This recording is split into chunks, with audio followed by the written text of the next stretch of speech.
I can't let this team fall any further. It's the 76ers. I thought you were going to take them in your swing. Their over-under wins are 52.5. Now, there's a lot of risk picking the 76ers because Joel Embiid already said he's not playing back-to-backs. That's tough. That's tough. Paul George already said that, or already has a hyperextended knee. It's only a bone bruise, no structural damage. But listen, he gets injured a lot.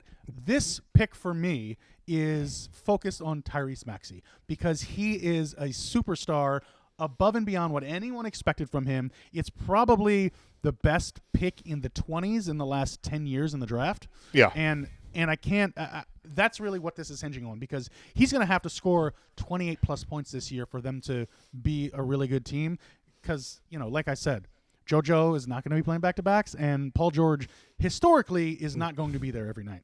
No, he's not. And that's why I don't pick them. I can't pick a team where you don't know what their starting lineup is going to be on a nightly basis. Yeah. It's Maxey, while his stats have been fantastic, everything about him has been really good. Is he a winning player? I don't know that to be true yet. I don't. I do. I'd love him on any team I ever have. I love Maxey. He's kind of undersized. His defense is questionable. He can put the ball in the basket very efficiently, so that obviously gives him a role to be, and the capability of being great. I'm just. But he also sure. had to play. He also had to play off of Harden and distribute. He can do whatever you need him to do, and that was proven when Harden was there. And then last year when he stepped up and hit the 25, 26 point a game mark. But who else besides him does the 76ers have to really handle the ball? Well, now, they don't need anyone now. I mean, Paul George will be that secondary ball handler, right? But, Maxey is their point guard. You know better than I do, Matt, that in today's NBA, you don't have traditional point guards. You have tweeners, the term I'm looking for used to be combo guard. The combo guards is what I was looking for. But they used to hate that 10, 15 years ago. Now you have to be one as a dominant ball handler in the NBA. I just don't know if any of these quote-unquote combo guards necessarily can win championships, and make it sustainable. I mean, I haven't seen it. What's Steph? Steph is the best shooter in the history of the world. He's a shooting guard all day long. He's not a point guard in any capacity.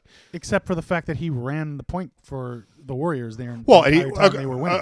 Okay, well, he's also got probably the best handle I've ever seen.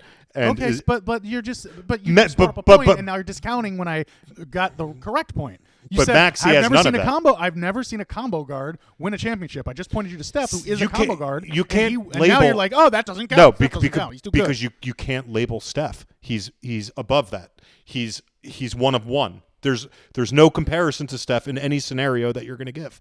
So to compare him to Maxey in any way is not fair to Maxey because no matter what he does, he'll never be Steph. My point is, does Maxey have the vision and the consistency to be an NBA point guard night in, night out with no help and have that team be a championship contender? I don't know. I haven't seen it. Yeah, I haven't seen his passing skills like that.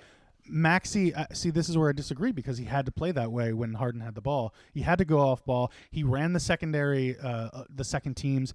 Maxey is also one of the fastest players end to end in the NBA. You can't stop him once he gets momentum. That got John Wall far. Well, John Wall couldn't shoot. Maxey can shoot.